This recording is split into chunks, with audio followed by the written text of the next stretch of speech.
the cinnamon scrolls of time.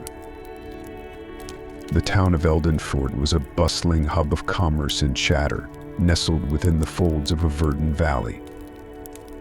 Every morning, as the sun peeked over the misty hills, the market square would spring to life. Stalls unfurled like petals, vibrant arrays of fruits and vegetables, pungent herbs and freshly caught fish filled the air with a cacophony of scents and colors. The clamor of merchants calling out their wares mingled with the clop of horses' hooves and the general din of a town thriving on trade. On the eastern edge of the square stood a quaint bakery, its wooden sign swinging gently in the morning breeze. Etched deeply with the words Thornhill's Bakery, the bakery was a relic of the past, its stone walls covered in ivy, small leaded windows fogged slightly with age. Yet, it was here that the most extraordinary aromas wafted out to compete with the robust smells of the market. Cinnamon, nutmeg, and the comforting scent of baking bread drew a steady stream of patrons, each eager to sample Thornhill's famed confections. Among these regulars was Sir Cedric Holloway, a knight whose once shining armor now bore the patina of many battles fought and weathered. His face, marked by time and toil, was more often found creased with a frown than at ease. Despite his towering frame and the sword that hung from his belt a reminder of his daunting presence in battle, Cedric moved with a weary slowness uncharacteristic of his former vigor. For Cedric, Thornhill's Bakery was a sanctuary. Each visit was a brief respite from the demands of his duties and the ghosts of his past that haunted him. The bakery's warm interior, filled with the golden glow of hearth fires and the soothing hum of low conversations, offered him a slice of peace. On this particular morning, as autumn whispered through the town with a chill that hinted at the coming winter, Cedric pushed open the bakery's oak door, letting the familiar bell chime his entrance. Inside, he was greeted not just by the sight of frosted cakes and plump loaves of bread, but by the baker himself, Bartholomew Thornhill. Bartholomew, a rotund man with a beard as white as the flour he kneaded, smiled broadly at Cedric. His eyes, always twinkling with some hidden mirth or secret, seemed particularly bright today. "Good morrow, Sir Cedric," he boomed, his voice nearly as filling as his pastries. "I have something special for you to try today. Just out of the oven, and with a bit more magic than usual, if I dare say." Intrigued, Cedric nodded, his curiosity piqued as Bartholomew led him to a small, secluded table at the back of the shop, away from the usual bustle. On the table sat a plate of cinnamon scrolls, the swirls on top perfectly golden, dusted with a shimmering sugar that seemed to catch the light of the morning sun streaming through the window. "These aren't just any cinnamon scrolls," Bartholomew whispered, leaning in as if to confide a great secret. "These, my friend, have the power to show you things from your past that might just change how you see your future." Cedric, a skeptic by nature but a dreamer at heart, took a scroll, its warmth comforting against the cool touch of autumn. As he bit into the sweet, spiced dough, his eyes closed, not just in culinary delight but in sudden, vivid recollection of a day long gone, yet never forgotten. Bartholomew had discovered the ancient recipe weeks ago, tucked away in a tattered leather-bound book that had lain forgotten in the darkest corner of his storeroom. The book was heavy, its pages yellowed and brittle with age, but it was filled with recipes more intriguing and exotic than any Bartholomew had ever seen. Among these was the recipe for the cinnamon scrolls of time, written in a flowing script that seemed to flicker and glow as if the words themselves were imbued with magic. The recipe called for not only the finest cinnamon from the eastern lands and sugar spun from the first frost's dew, but also a pinch of sands from the Hourglass Dunes, a mythical place said to contain sands that could measure a man's fate. Bartholomew, ever the adventurous soul, had obtained these sands from a wandering merchant who claimed to have traveled through time itself. With a careful hand, Bartholomew mixed the ingredients, whispering the incantations written in the book. As he kneaded the dough, He could feel a strange energy pulsing through it, warm and vibrant, like the first rays of dawn. The scrolls were not merely baked, but forged in the fire of ancient magic, each swirl holding whispers of the past waiting to be unraveled. Sir Cedric, having taken his first bite of the enchanted scroll, found himself transported not through space, but through time. His surroundings blurred into shadows and whispers, and then he was there back on the cobbled streets of Eldenford, but many years younger. The weight of his armor felt lighter, and the grip of his sword firmer in his youthful hands. He was witnessing the day of his knighthood, a moment that had defined the course of his life. Young Cedric kneeled in the great hall, the king's sword tapping his shoulders as the room erupted in cheers.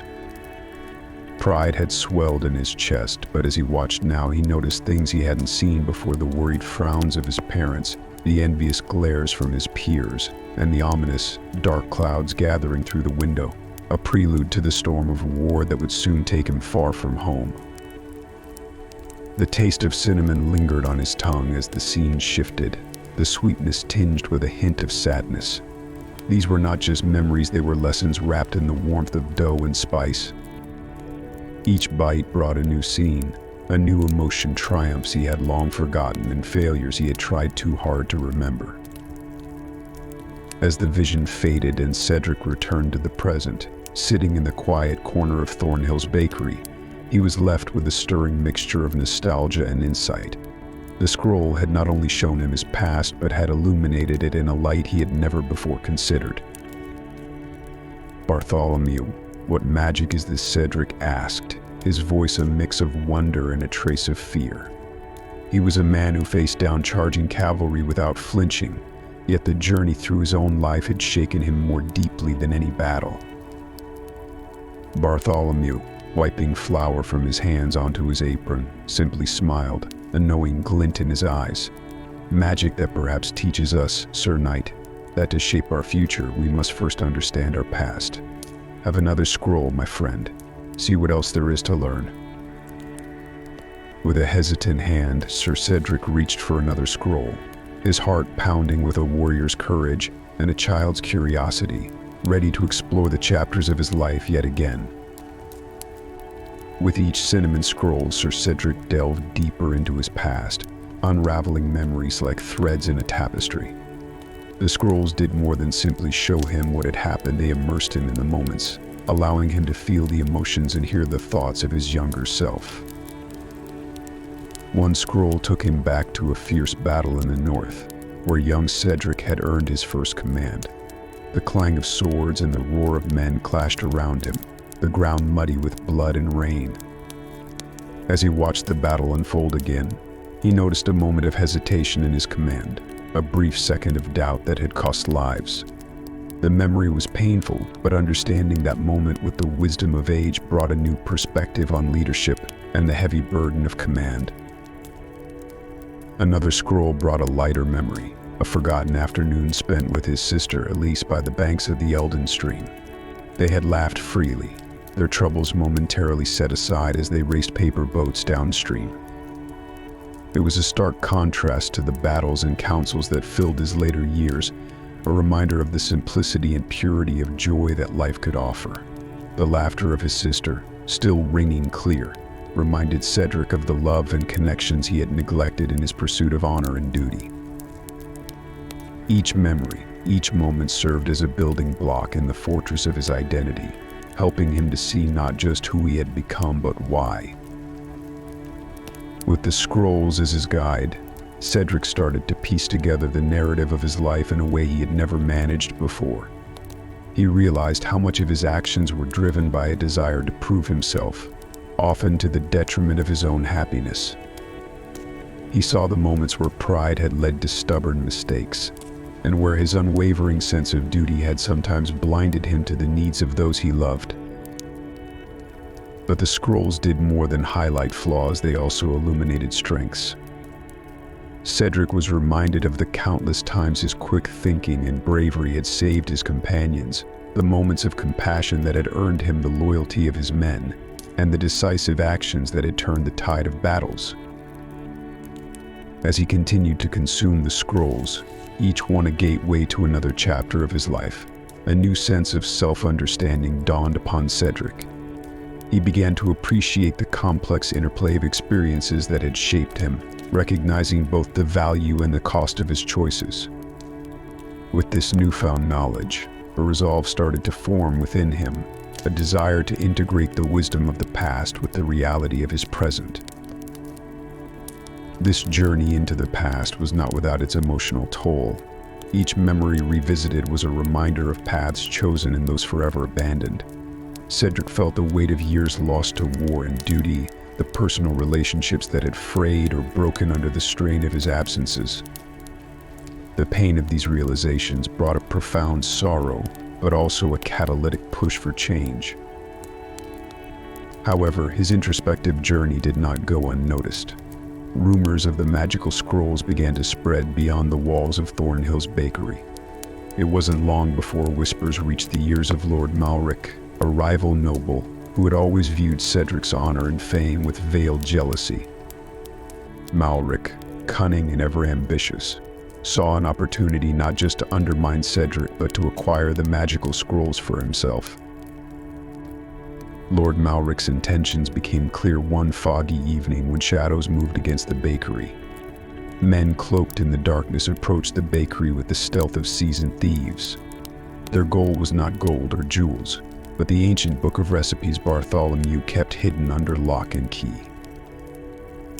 As the men attempted to break into the bakery, Bartholomew had been preparing for such an eventuality, triggered a series of cleverly hidden magical traps that thwarted the intruders.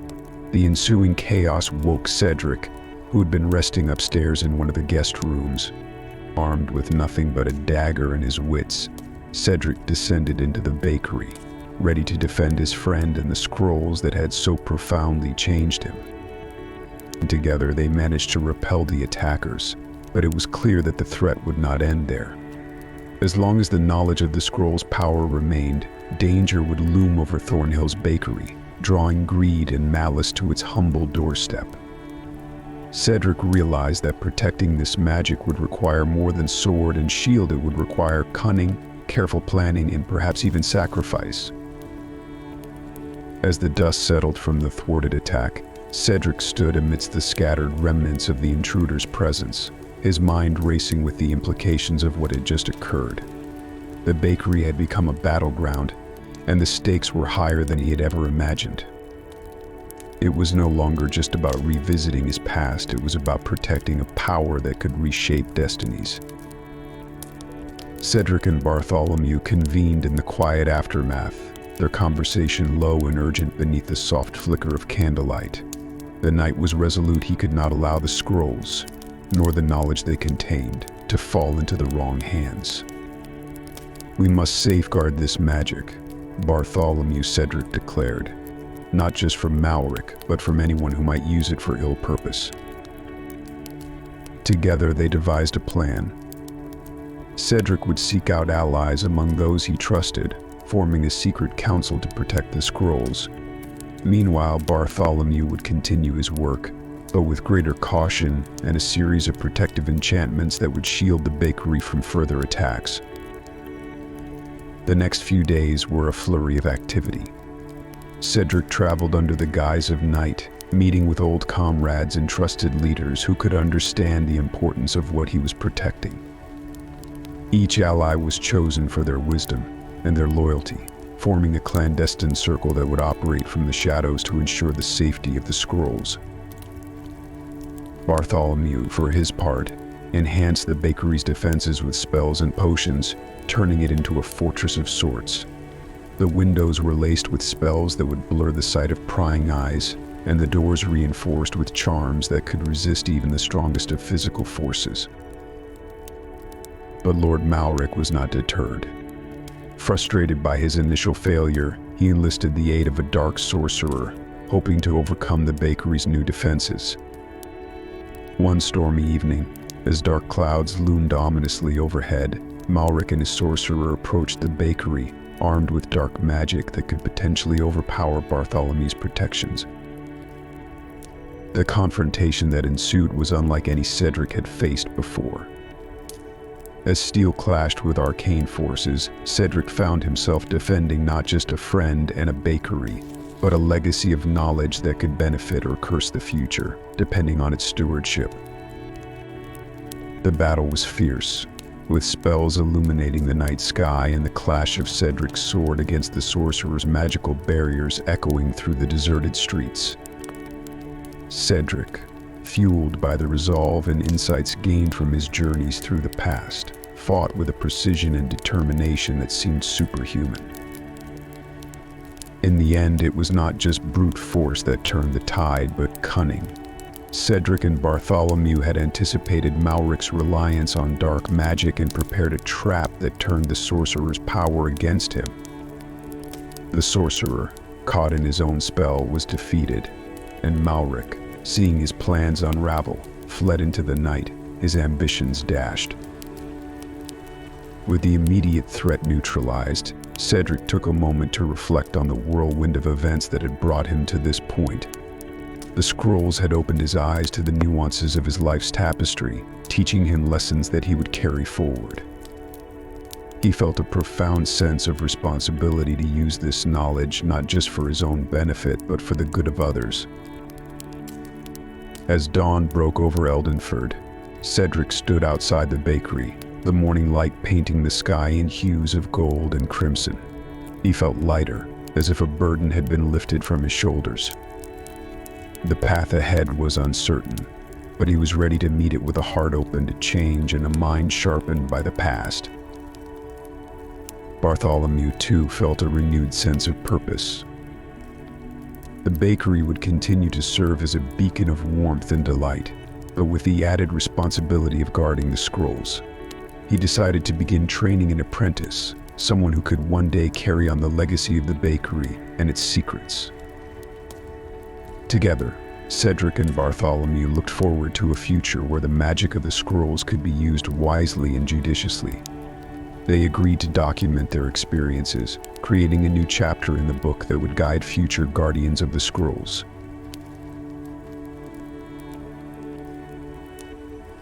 The baker's invisible ink. Nestled in the verdant folds of a valley surrounded by towering, mist-clad mountains, the medieval village of Eldenbrook exuded a timeless charm. Cobblestone streets wound through clusters of thatched roof cottages, leading to a bustling market square at the village's heart. Here, villagers bartered goods under the watchful gaze of the ancient castle that loomed on the cliff overhead, a constant reminder of the noble family that ruled with an iron grip.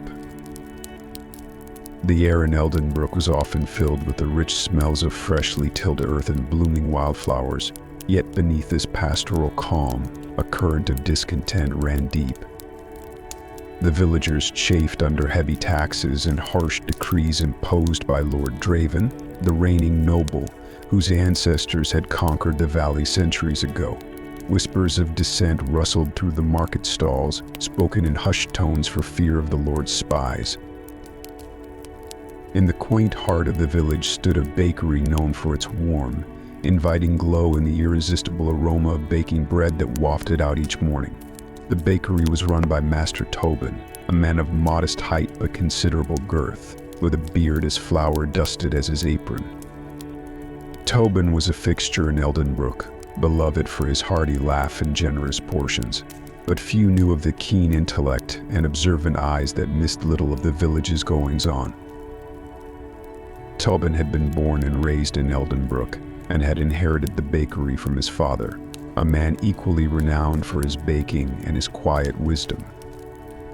Like his father before him, Tobin was deeply embedded in the community, serving not just as a baker but as a confidant and unofficial counselor to his fellow villagers. While Tobin's breads and pastries nourished the bodies of his patrons, his concern for their plight under Lord Draven's rule nourished a growing determination to aid in their cause. Tobin's bakery, with its central location and steady stream of customers, was perfectly positioned to serve as a hub for more than just culinary transactions. It could be the heart of a quiet revolution. In the back room of the bakery, hidden from the public eye, Tobin experimented late into the night. His goal was ambitious: to create a means of communication that could evade detection by the Lord's men. His breakthrough came unexpectedly when, while cleaning up a spill of various ingredients under the pale moonlight filtering through a window, Tobin noticed a peculiar reaction. Some of the liquid he had wiped off his table was still visible, glowing faintly in the moonlight. Intrigued, he began to refine this discovery, leading to the creation of an invisible ink that could only be seen under the moon's light, a tool that might just empower the villagers to coordinate and rise up.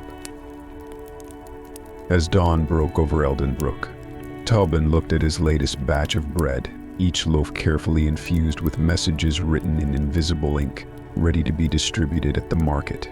Today would be the first test of his secret endeavor. If successful, it could change the course of the village forever. With a deep breath, he opened his doors for the day, the bell above the door chiming like a quiet call to arms. Master Tobin's discovery of the invisible ink was no minor feat. It had required countless nights of experimentation, combining various natural substances with his baking supplies. The breakthrough occurred one evening when a concoction of lemon juice, mixed with a rare type of sap he accidentally spilled and exposed to moonlight, revealed glowing words on his wooden table. Tobin refined this mixture, adjusting its consistency and the intensity of its reaction to moonlight, until he was satisfied that it could be reliably used within his bread. To create his invisible messages, Tobin used a thin, pointed quill to inscribe words on parchment paper, which he then carefully baked into the center of his loaves. Once the bread cooled, it showed no sign of tampering. Under the cover of night, the text would reveal itself, glowing faintly enough to be discreet yet clear enough for the villagers to read under the moonlight.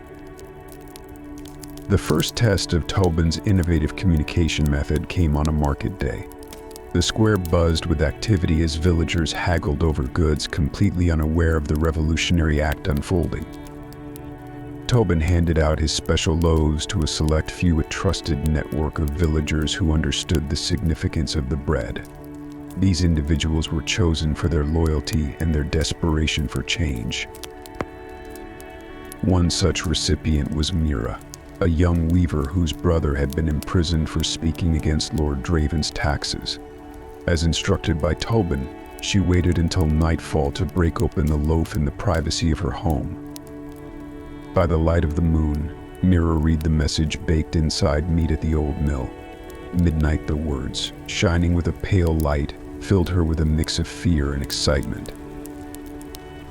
That night, under the guise of darkness, Mira and a dozen other villagers gathered at the decrepit old mill on the outskirts of the village. Tobin was already there, his figure cloaked in shadows. The mill, long abandoned, offered a safe haven for their clandestine meeting. "We cannot live under Draven's oppression any longer," Tobin addressed the quiet murmur of the assembled group. His voice was low but firm, each word underscored with resolve. "This bakery of mine can serve our cause. With these loaves, we can spread information unseen, plan quietly, and strike when least expected.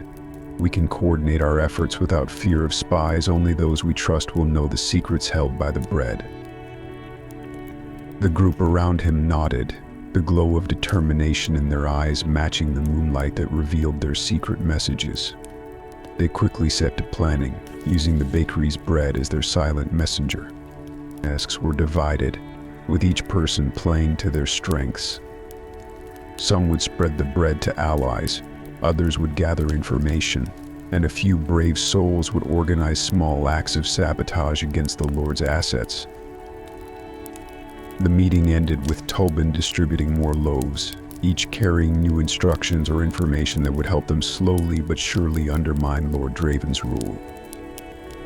As the villagers slipped away into the night, they left with a new sense of purpose, empowered by the knowledge that they were no longer merely subjects but participants in a fight for their freedom. As the initial success of the covert bread messages grew, Tobin realized the need to expand his network of trusted collaborators. He carefully selected individuals from different facets of village life, ensuring a broad distribution of the bread and a diversified pool of skills for their plans. One key ally was Sir Eldric, a disillusioned knight whose honor chafed under Lord Draven's unjust rule. He brought a strategic mind and a band of loyal soldiers disillusioned with their lord's tyranny. Another was Old Mother Isabel, the village healer, wise in the ways of herbs and secrets, who could move among the villagers without arousing suspicion. Lastly, there was Lila, a fiery and intelligent tavern maid whose job provided her with the perfect cover to eavesdrop on the gossip of the Lord's men and other influential figures. Together, this inner circle met regularly at Tobin's bakery, under the pretense of normal village activity, to plan their next moves. Each meeting began with the breaking of a loaf, revealing Tobin's latest message or instruction, ensuring their strategies were kept secret from any prying eyes. As the movement gained momentum, so too did the challenges they faced.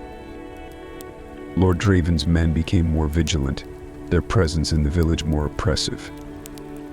One afternoon, a particularly keen-eyed guard noticed a loaf of bread being passed between two known dissenters and confiscated it on suspicion. Fortunately, the message inside was mundane, part of Tobin's precaution of mixing decoy loaves with the real ones. On another occasion, during a particularly tense meeting in the bakery, the sudden arrival of a group of Lord Draven's tax collectors forced the conspirators to act nonchalantly, discussing benign village matters as they quickly hid any evidence of their true purpose. Sir Eldric's quick thinking, proposing a toast to the Lord's health, diffused the situation, leaving the tax collectors none the wiser. Each close call taught them new caution, refining their methods of communication and interaction. They began using coded language, even within the messages in the bread, and established a system of lookouts to warn of unexpected visitors. Despite their caution, the ripple effects of their actions did not go unnoticed. Lord Draven, ever paranoid, sensed the undercurrents of rebellion. He appointed a cunning and ruthless new sheriff, Sir Garland, tasked explicitly with rooting out the seeds of dissent. Sir Garland was not only brutal but also shrewd. He started by tightening security, imposing curfews, and monitoring the villagers more closely. His suspicions of Tobin grew due to the baker's popularity and his bakery's role as a frequent gathering place for villagers. Garland's frequent, unannounced visits to the bakery became a source of tension as he scrutinized every transaction and conversation for signs of insubordination. Aware of the increasing danger, the group decided it was time to accelerate their plans. They aimed to secure the release of villagers wrongfully imprisoned by Lord Draven, including Mira's brother. The operation would require precise coordination, with messages hidden in loaves directing each member's actions. The night before the operation, Tobin baked what would be his most crucial batch of bread yet. Each loaf contained detailed parts of the plan, ensuring that even if one was intercepted, the entire strategy would not be compromised. As the village bell tower struck midnight, Tobin's allies, disguised in the dark cloaks of night, executed their roles with quiet precision. Sir Eldric and his soldiers distracted the guards at the Lord's dungeon, while Lila and others slipped inside to free the prisoners. The operation was fraught with danger, every moment filled with the risk of discovery and the threat of severe retaliation. However, the careful planning and the unity of purpose held firm, allowing them to achieve their objective with minimal confrontation. As the freed prisoners were led back to the safety of the hidden pathways in the woods, the village of Eldenbrook felt a collective, if silent, surge of hope. The success of their most daring plan yet proved that their quiet revolution was gaining the strength to challenge Lord Draven's oppressive rule directly. The successful operation to free the imprisoned villagers marked a turning point in the quiet rebellion, but it also heightened the stakes. News of the jailbreak spread, inflaming Lord Draven and increasing his determination to crush the dissenters once and for all. Under his orders, Sir Garland intensified his efforts, employing more spies and increasing his scrutiny of every village activity, especially focusing on Tobin's bakery. One fateful evening, as Tobin prepared a batch of his special loaves, Sir Garland and his guards stormed into the bakery. They caught Tobin in the act of inscribing a message into one of the loaves. The guards seized the incriminating bread and Tobin, dragging him before Lord Draven to face accusations of treason. As Tobin stood in the shadowed hall of Lord Draven's castle, the noble's voice boomed with anger. "You sought to undermine my rule with flour and ink. You will pay dearly for your treachery," Lord Draven declared, his eyes alight with the fire of retribution. Despite the dire circumstances, Tobin remained composed. He had anticipated that he might one day face such peril and had prepared accordingly. Before the confrontation, he had entrusted a final batch of loaves to his inner circle, containing a call to gather the villagers for a show of solidarity. As Tobin was held in the castle, the villagers, led by Sir Eldric, Old Mother Isabel, and Lila, mobilized. They gathered outside Lord Draven's castle, not with weapons, but with loaves of Tobin's bread in their hands. As they broke the bread under the moonlight, the messages inside revealed not plans for further covert actions, but a declaration of the villagers' unity and demand for justice. Confronted with the spectacle of nearly the entire village united and peaceful, yet resolute, Lord Draven was taken aback. Sir Eldric stepped forward, not in armor but in the simple garb of a villager. "We seek not your downfall, my lord, but an end to tyranny. Let us forge a new path together, one of fairness and prosperity for all." The sight of his own people, whom he had underestimated as mere peasants, standing together in quiet defiance, shifted something in Lord Draven. He realized that maintaining his rule through fear was unsustainable, and that he risked losing everything if he did not change. In the days that followed, negotiations took place. With Tobin released and acting as a mediator, a new agreement was forged. Lord Draven, recognizing the changing tide, agreed to ease his harsh policies and work towards a governance that included representatives from the village. Tobin's bakery resumed its usual business, yet it remained a symbol of the village's resilience and unity. The baker was hailed as a hero, not for his defiance alone, but for igniting a spark of change through the most unassuming means. Tobin decided to continue making his special loaves, not as tools of rebellion, but as reminders of their history and the power of unity. He began training apprentices, not just in the art of baking, but in understanding the importance of community and the strength of peaceful resistance.